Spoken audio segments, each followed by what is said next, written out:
And we are back. That was import-friendly little Japanese action that you can check out, and no surprise, they're all fighting games. Always the easiest to pick up and play. But now I'm here with Mike from Electronic Arts. How you doing, sir? Good, not bad. Awesome. Now you're here with Need for Speed ProStreet. That is correct. Now this ProStreet, we're from the Xbox 360 version here. You're taking a little different direction this time around. Yeah, we're raising the bar a little bit. We're taking street racing to the highest level. You're competing on kind of on an international stage, and we're creating basically the ultimate proving ground for your street racing capabilities. And the goal is to dominate what we're calling these showdown race hubs. And basically they're multiple discipline race hubs, so you've raced drift racing, drag racing, speed challenge, and grip racing. Cool. Now this is one of the race hubs right here, and so it's a 3D environment with basically we're gonna have lots of music going on. The DJ is not quite in. We're pre-alpha software, about a week and a half, 2 weeks from alpha right now. Cool. So there'll be DJs talking about your progress, what the next events are, showing off the rival cars as well as your car in this event. So we really want to create a festive kind of central location, kind of create some life to the Need for Speed universe. Nice. So, and then from here you can jump into one of the various challenges, right? We have a speed challenge lined up. Speed challenge is new game mode. I'll go into a little more details about that. So we really want to make the focus about the cars this year as well. So we have, the multiple different game modes that we have. And so we want to make sure that, in the past you're able to tune your car for, the different game modes just generally. This year we're allowing you to specifically tune that car for that game mode. So if you want an extra edge in, for example, drag racing or speed challenge, you can specifically choose parts that'll give you an added edge in that area. Okay, cool. Well, why don't we, we're jumping in right here. Now, one of the things I have to demand you show me right off the bat. Now, I got to see this a couple days ago, so I'm a little ahead of the game here.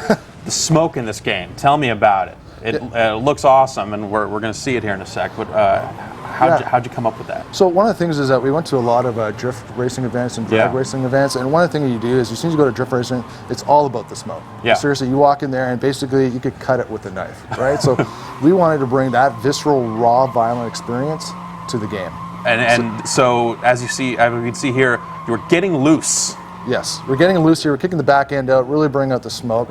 One thing that we really want to look at is make the game a little more believable. And so as you see here, the smoke builds off the back end of the car. It wraps around the tire well. It looks really, really good. As you see here, it goes around the tire well. It feels. What's also an added advantage here, in tandem drift, basically you can blind out your opponent here as the camera goes around the back of the car. If you want the back of the car here, you can actually see it fills a full screen up.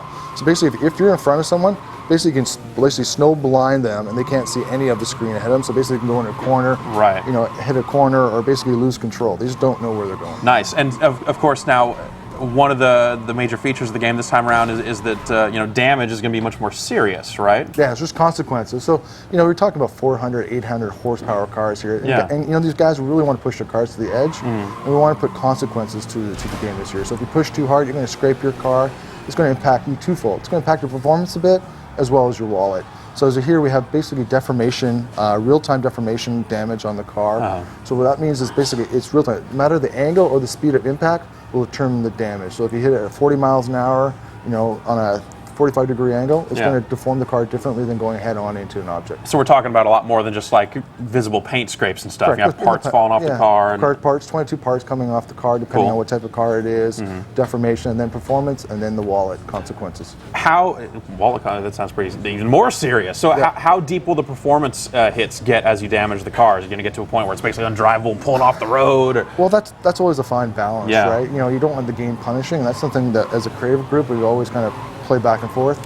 So it's going to impact your top performance. We did do some handling stuff, but sometimes it gets to a frustration point where you want to throw the controller, and we don't want that, right? That's just unfun times, as we call it. And so we're looking at performance, top speed, and then again going back to it's going to cost you to repair your car.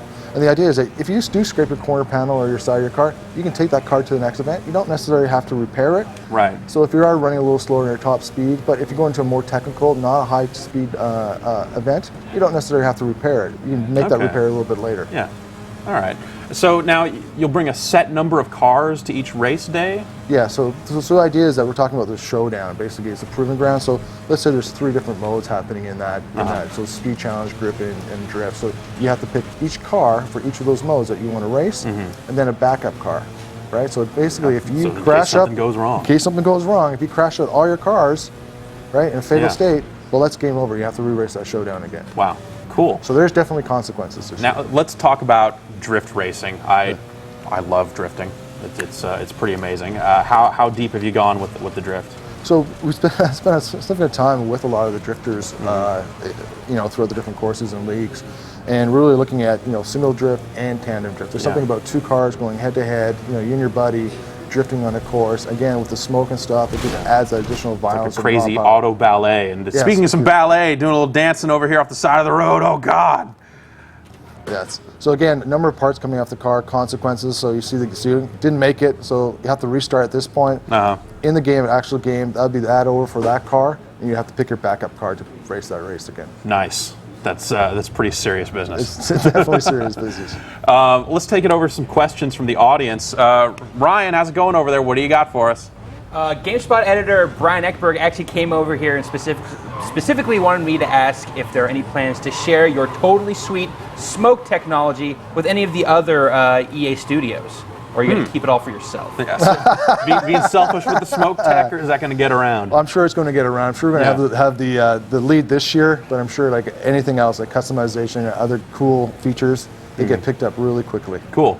So the past couple of games have had a story mode to them. Yes. You've had FMV sequences and that sort of stuff. So, it wouldn't be a Need for Speed demo if I didn't ask, is Razor Callahan in this game or what? Well, no, unfortunately not. I mean, he was a great character that started off in Need for Speed Most Wanted.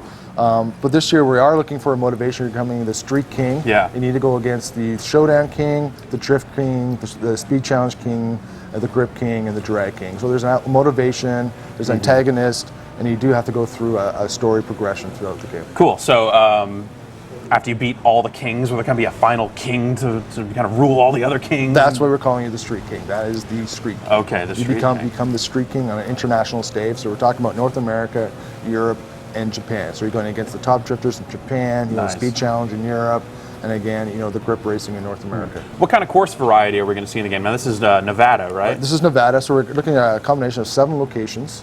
So again, some cities, some Nevada out in the desert, some on the highway, so a variety of different courses and tracks. Okay. And you're looking at about 80 to 90 plus type of tracks in the game for variants to the game.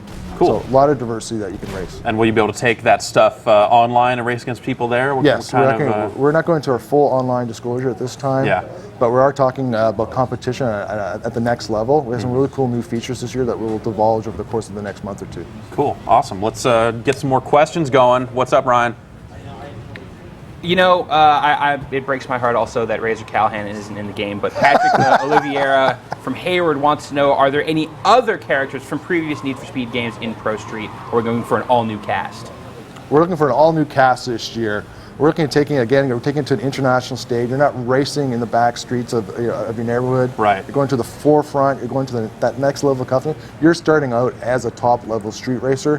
Now you're competing against the best. Awesome. Though, Cross and Razor. There's always cameos. Imagine those two tandem drifting. Well, we'll take that back and working together. They can team up against you.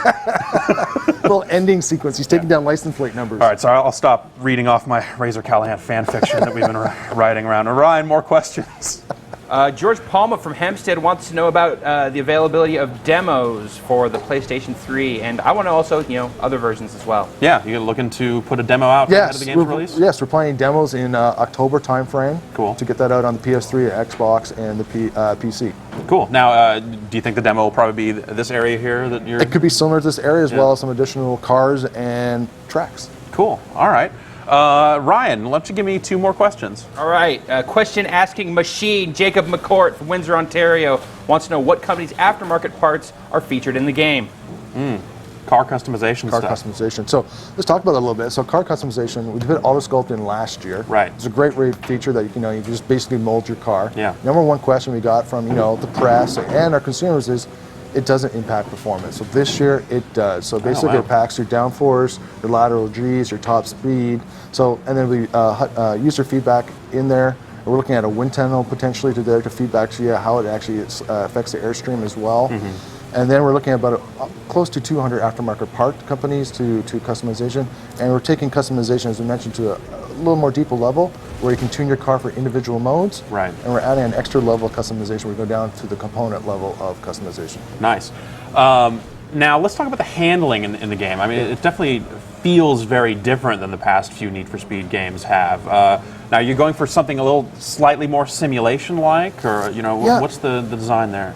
I just kind of stay away from the word simulation. Right. And the reason why, because we're Need for Speed, and it doesn't really fit simulation. But we're looking for a more believable experience. So kind of look at Need for Speed here, simulation over here is kind of very linear. We're going kind of up here. We want to bring a believable experience to Need for Speed. We kind of rewrote our whole physics system this year. So basically we want to provide more feedback to the user. So if you take the corner, you're pushing the corner, you see actually true body roll to the car. You drive an RX-7 versus a BMW M3, you're going to feel the difference between those. It really comes back to users' feedback, getting the feedback to the controller, and visually, and sound, because sound makes a big important part of that. Right. To get the experience, get a heightened level of experience. We're on next-gen hardware now. We're able to push the technology a lot further this year.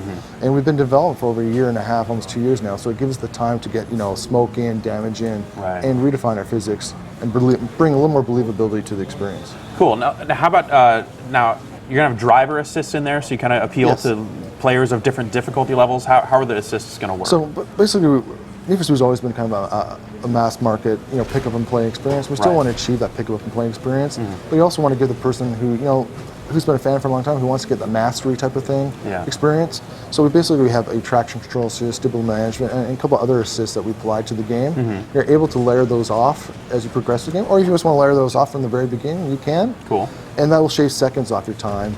It'll give you faster lap times, faster top speed times. It opens it up. It's basically, I look at the BMW M5, and they have that little red button there, that unleashes the power. It becomes just a raw, violent beast. Right. And then you push the button again, it becomes a tame, more controlled car. Right. And that's kind of how I look at the aids. Cool. Ryan, why don't you give me one last question? All right, this is probably my #1 question that I'm getting here today for this game. Frank, I'll credit this to Frank Reda from the Bronx. Cops. Will the fuzz make an appearance? Well, no, they're not. So we're looking at taking again to the international stage, really the competition of street racing. Because this is legitimate competition. This is legitimate. This is not this is organized. street mess. This isn't this is people the top, racing at night. No, this is the real deal. Top dogs. Yeah. We're going against the top dogs. Internationally, going against the best drifters in Japan, again, Europe and North America. So bringing the cop element into it didn't quite fit from it. It felt a little forced. And so we're looking at that potential for other future Need for Speeds. Cool. Now, what platforms are you looking to ship this on? So we're looking at PC, PS3, Xbox 360, Wii, and the PS2, and we're looking to launch October 31st, so in stores the first week of November. So don't make any Halloween plans, I guess. Exactly. All right, Mike, thanks a lot for coming by. Thanks very much. Game's looking really sharp. Now